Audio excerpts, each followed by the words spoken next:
дастарханнан бастап барлық нәрсе өзгеру керек. Менталитет деген бұл не? Менталька деген не? Бұл біздің мышлениеміз, ойлау жүйеміз.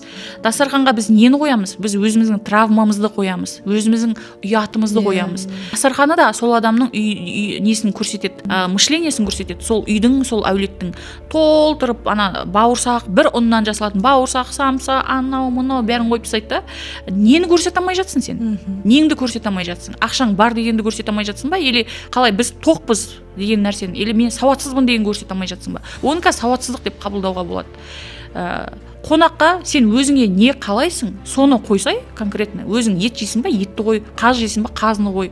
Оны жаңағыдай арзан көп нәрсе қойып тастағанша, нақты сол ақшаның бәрін жинап икра қой әдемілеп, салат қой күшті жаңағыдай ішінде еті бар кәдімгі.